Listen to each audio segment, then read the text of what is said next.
हम यहाँ हैं, इमरान खान के साथ थे, हैं और रहेंगे। नहीं जाऊंगी वापस, मैं कभी भी नहीं। वो मेरा लीडर है, मैं उसे लिए बिना कभी नहीं जाऊंगी। सबसे पहले घबराना नहीं है, तो घबराना नहीं है आपने। सबका जिक्र सबका यार, कैदी नंबर 804, बाबा बागा ना बीमार, कैदी नंबर 804, बाबा बागा ना बीमार, कैदी नंबर 804, सबका जिक्र सबका यार, कैदी नंबर 804। इमरान खान हम आपको अकेले नहीं छोड़ेंगे। खान साहब के साथ अल्लाह की मदद है, आवाम की दुआ है, हम सब इमरान खान है। मैं सारे पाकिस्तान के आवाम को ये दरखास्त कर रही हूँ, ये मैं अपने महबूब लीडर जिसके ऊपर जुल्म की इंतहा किया गया है, पाकिस्तान के आवाम को कुचल दिया गया है, खुदारा बाहर निकले, अपने अपने मोहल्ले में निकले, हर डिस्ट्रिक्ट में निकले, पूरे आवाम से मेरी दरखास्त है। खान ने हमारे लिए जंग लड़ रही थी, अभी आप लोगों को आजमाने का वक्त आ गया है। ऐसा महसूस हो रहा है कि यकीनी तौर पर इसकी जो आहट है, इसकी जो आवाज है, इसका जो तासुर है, अब वो यकीनी तौर पर अडयाला जेल की उस काल कोठरी में भी पहुंच रहा होगा, जहां पर इमरान अहमद खान नियाजी इस वक्त कुर्सी पर बैठा होगा और वो सिर्फ सोच रहा होगा, इमेजिन कर रहा होगा, मुस्कुरा रहा होगा। ये गैर मामूली है कि इमरान खान की और पाकिस्तानी आवाम की जो मोहब्बत की दास्तानें हैं, ये एक गैर मामूली किस्म का रोमांस है। ये वो बंदा जेल में बैठकर प्रिडिक्ट करता है कि इस वक्त मेरी आवाम निकलना चाह रही है। ऐसा महसूस हो रहा है कि वो आवाम की किस्मत पढ़ रहा है, या आवाम के ज़हनों को, या आवाम की सोच को वो बंदा पढ़ रहा है। ये गैर मामूली है कि उस बंदे को इस कौम के ऊपर, इस आवाम के ऊपर यकीन है, और ये आवाम भी एक ऐसी आवाम है जो उस कैदी की आवाज पर निकल पड़ती है।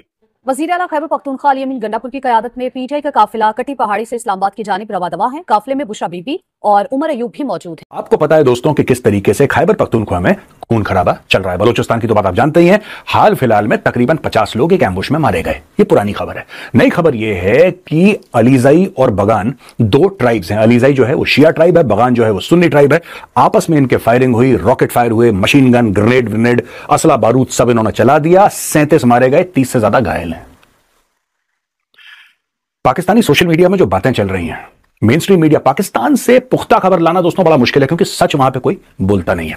सरकार जो है या फौज है वो कैजुअलिटीज छुपाने की कोशिश करती है। ऐसा हुआ ही नहीं, ऐसा हुआ ही नहीं। मतलब आप, मैं छोटा सा एग्जांपल देके आगे बढ़ूंगा। आप बोलेंगे मेजर साहब फिर आप पहुंच गए 1971, लेकिन जानना, देखिए किसी की फितरत समझना बहुत जरूरी है। When you analyse that person और दैट कंट्री और a group of people, it's important to no.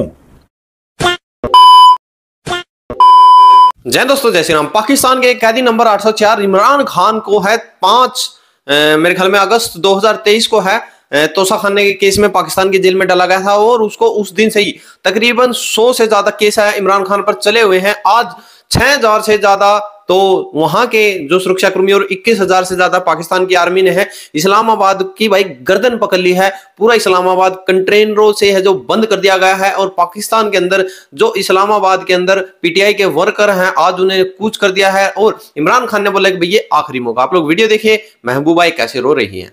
Final call है, इसलिए लोगों में ये जोश है, क्योंकि लोग तो बहुत देर से कह रहे थे इस्लामाबाद जाने के लिए।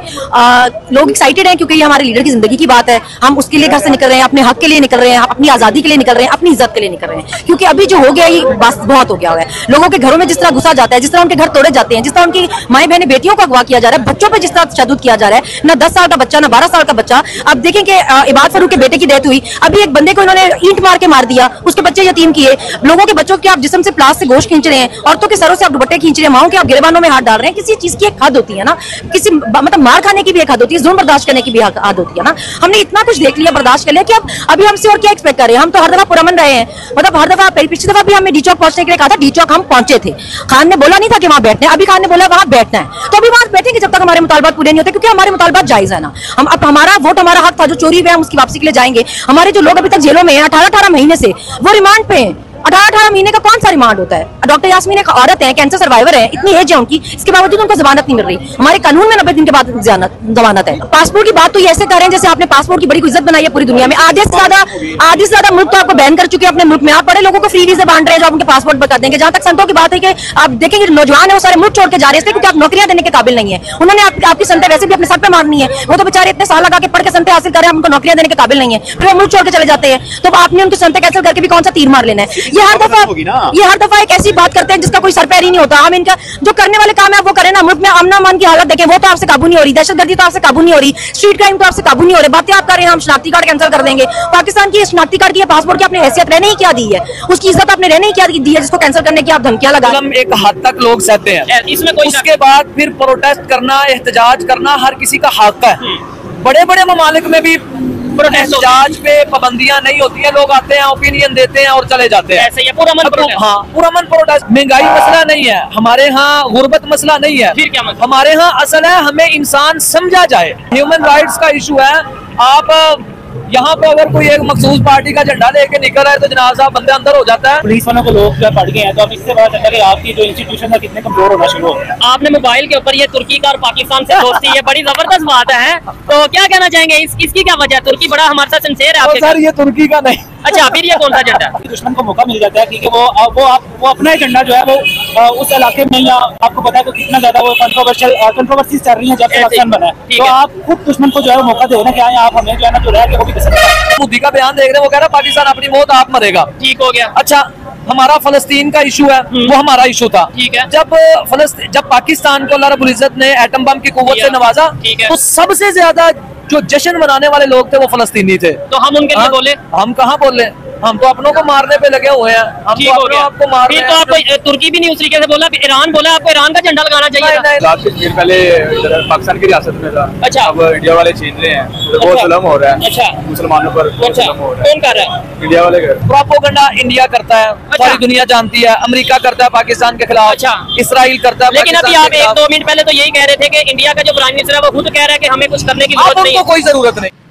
ये बड़ा नाजुक और हसास टॉपिक है, इसके ऊपर इस तरह से जो है रोड्स पे खड़े होकर इंटरव्यू नहीं हुए जाते। ये मैं कहीं कमरे में तो जाकर नहीं कर सकती ना सर इंटरव्यू, मैं आवाम की ही राय लूंगी ना। आवाम की इसमें राय ये है कि अगर तो इसकी इन्वेस्टिगेशन ठीक नहीं हो रही, क्योंकि ये हमारे दीन का हिस्सा है, हमारे मज़हब का जुज़ है एक, तो अगर उसकी इन्वेस्टिगेशन नहीं ठीक हो रही होगी तो ही लोग गए होंगे। सर लोग तो हमारे क्या, अब इन्वेस्टिगेशन चल रही है तो प्रूफ, जब प्रूफ होगा ना तो फिर आवाम को खड़े होना चाहिए। ये तो अच्छी बात नहीं है। हम तो कहते हैं कि मुसलमान भाई भाई आपस में, इसमें लेडीज़ भी हैं, इसमें जेंट्स भी हैं, इसमें बच्चे भी हैं, मुसलमान सब एक दूसरे के भाई भाई हैं, अल्लाह ताला का फरमान है। तो अगर उसका साबित हो जाता है कि उसने ये काम किया, ऐसे नहीं होता ना कि आप जैसे वो अहमदपुर वहाँ शर्किया में हुआ कि एक पागल को लोगों ने कत्ल कर दिया, ऐसे फिर वो स्वात में हुआ है, वो बेचारा अपना बिल मांग रहा था।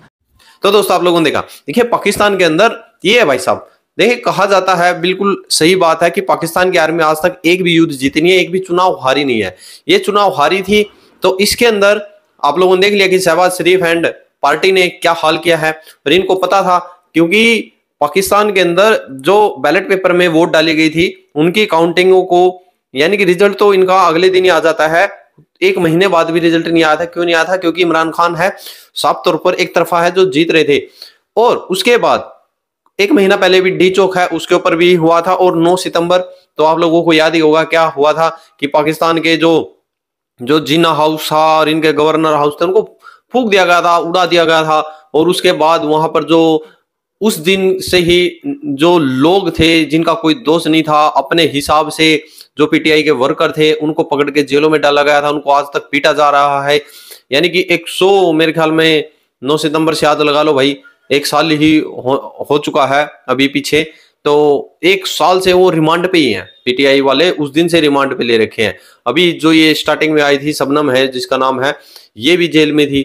यानी कि पाकिस्तान के अंदर भाई आर्मी से जो मिलजुल कर चलेगा, यानी कि असली प्रधानमंत्री तो आर्मी का चीफ होता है। और अभी आसिम मुनीर का टाइम और बढ़ा दिया गया है। क्यों? क्योंकि इनको पता है कि जब तक इमरान खान अंदर है नया सेना प्रमुख नहीं ला सकते, क्योंकि नया सेना प्रमुख आएगा, आसिफ मुनीर को इन्होंने बिठाया है, तो क्या पता वो उसको वहां से बाहर निकलवा दे, क्योंकि नियम कानून वगैरह पाकिस्तान में नहीं है भाई, वहां सब कुछ आर्मी चीफ की चलती है।